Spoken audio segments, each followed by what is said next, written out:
सुप्रभात।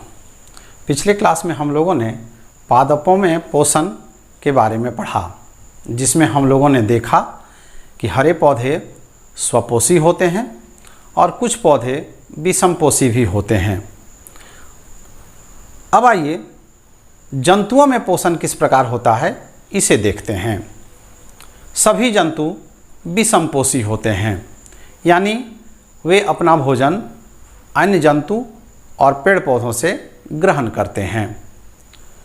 विषमपोषी में पौधों में भी हम लोगों ने देखा कि कुछ पौधे मृतजीवी होते हैं, कुछ परजीवी होते हैं, कुछ कीटभक्षी होते हैं और कुछ सहजीवी होते हैं।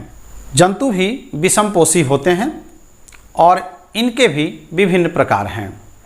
कुछ जंतु मृतजीवी भी होते हैं, कुछ प्रोटोजोआ जो एक कोशिकीय जीव हैं सड़े गले पदार्थों से अपना पोषण प्राप्त करते हैं।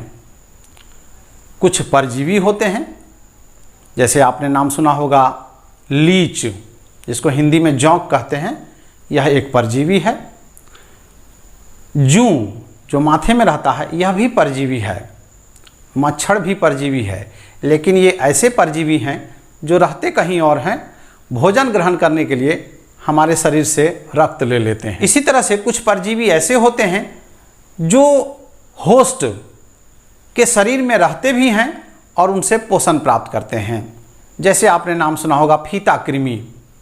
यह फीता कृमि शाकाहारी जंतुओं के आंत में पाया जाता है और वहाँ रहता भी है और वहाँ से सीधे पोषण प्राप्त करता है। आपने नाम सुना होगा मलेरिया परजीवी, जिसको प्लाज्मोडियम कहते हैं जीव विज्ञान की भाषा में। मलेरिया परजीवी मादा एनोफिलीज मच्छर के काटने से हमारे रक्त में प्रवेश करता है और वहीं से अपना पोषण प्राप्त करता है। यानी परजीवी दो प्रकार के हुए, एक बाह्य परजीवी, एक अंतः परजीवी। बाह्य परजीवी बाहर रहते हैं और भोजन होस्ट से प्राप्त करते हैं, और अंतः परजीवी होस्ट के शरीर में रहते भी हैं और उनसे भोजन भी प्राप्त करते हैं और साथ ही होस्ट के शरीर को नुकसान भी पहुंचाते हैं। बहुत से जंतुओं में एक विशेष प्रकार का पोषण होता है जिसे हम प्राणी संपोषण कहते हैं। प्राणी संपोषण अंग्रेजी में कहते हैं होलोजोइक न्यूट्रिशन। प्राणी संपोषण क्या है? जंतु ठोस भोजन ग्रहण करते हैं, फिर इस भोजन का पाचन करते हैं, पाचित भोजन का अवशोषण करते हैं, अवशोषित भोजन का उपयोग ऊर्जा प्राप्त करने के लिए और जैविक क्रियाओं को करने के लिए करते हैं, और साथ ही भोजन में कुछ ऐसे पदार्थ होते हैं जिनका पाचन नहीं होता, उन्हें वे बहिष्कृत कर देते हैं। तो इस तरह की प्रक्रियाओं से जो पोषण प्राप्त करते हैं जो जंतु, उन्हें प्राणी संपोषी कहा जाता है और उनके पोषण को प्राणी संपोषण कहते हैं। यानी प्राणी संपोषण के विभिन्न चरण होते हैं। वो चरण क्या हैं? पहला अंतर्ग्रहण, दूसरा पाचन, तीसरा अवशोषण, चौथा स्वांगीकरण और पांचवा बहिष्करण। इस तरह से 5 चरणों में पोषण प्राणी संपोषी जीवों में होता है। आइए एक एक करके इन चरणों के बारे में संक्षेप में पहले जानकारी हासिल करते हैं और फिर जैसे जैसे पाठ में आगे बढ़ते जाएंगे विस्तार से हर स्टेप के बारे में पढ़ेंगे। सबसे पहला है अंतर्ग्रहण। अंतर्ग्रहण अर्थात भोजन को अपने शरीर के अंदर प्रवेश कराना। जैसे हम लोग भोजन को मुंह से प्रवेश कराते हैं, हम लोग खाना खाते हैं, यह हमारा अंतर्ग्रहण हुआ भोजन का। उसी तरह से विभिन्न प्रकार के जीवों में अंतर्ग्रहण की क्रिया विभिन्न प्रकार की होती है और फिर वो विभिन्न प्रकार के भोज्य पदार्थ को भी ग्रहण करते हैं। जैसे कुछ उदाहरण यहाँ पर हमने दिया हुआ है, आप देख रहे हैं। जंतु का नाम है, भोजन क्या लेते हैं और अंतर्ग्रहण किस प्रकार करते हैं। जैसे मधुमक्खी आप सभी जानते हैं, ये मकरंद चूसती है, चूसन विधि से भोजन अंतर्ग्रहण करती है। मरमर पक्षी, जिसको अंग्रेजी में हमिंग बर्ड कहा जाता है, ये दुनिया की सबसे छोटी पक्षी है। यह भी फूलों का रस यानी मकरंद पीती है, चूसन विधि से भोजन ग्रहण करती है। इसी तरह से तितली, जूं, मच्छर, मेढक, सांप, चील, घोंघा, चींटी, ये सभी जंतु क्या क्या भोजन लेते हैं और किस प्रकार भोजन का अंतर्ग्रहण करते हैं आप देख रहे हैं। आप अपने आसपास और जीवों को देखिए और जंतुओं को देखिए और पता कीजिए कि किस प्रकार से वे अपने भोजन का अंतर्ग्रहण करते हैं और क्या भोजन ग्रहण करते हैं। आगे हम लोग दूसरा चरण पाचन के बारे में पढ़ेंगे। पाचन क्या है? पाचन एक ऐसी प्रक्रिया है जिसमें ठोस भोजन के पदार्थ तरल भोजन के पदार्थ में परिवर्तित हो जाते हैं। यह प्रक्रिया क्यों होती है?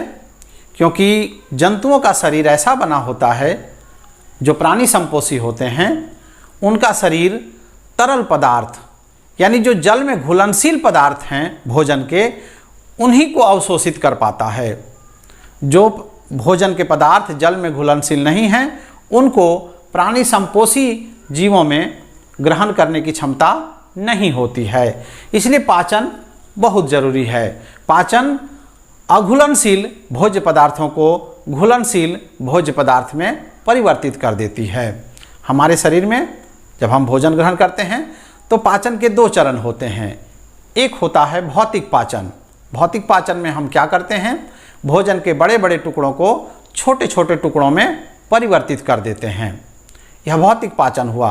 फिर दूसरा चरण होता है रासायनिक पाचन, जिसमें एंजाइम के द्वारा भोजन को अघुलनशील से घुलनशील पदार्थ में परिवर्तित कर दिया जाता है। और जब भोजन घुलनशील हो जाता है तभी हमारा शरीर या प्राणी संपोषी जो जीव होते हैं उनका शरीर अवशोषित कर पाता है। तीसरा चरण है अवशोषण। अवशोषण में क्या होता है कि जो भोजन का पाचन हो गया, भोजन अघुलनशील से घुलनशील पदार्थ में परिवर्तित हो गया, वह हमारा शरीर सोख लेता है और हमारे शरीर के रक्त में वह भोजन मिल जाता है।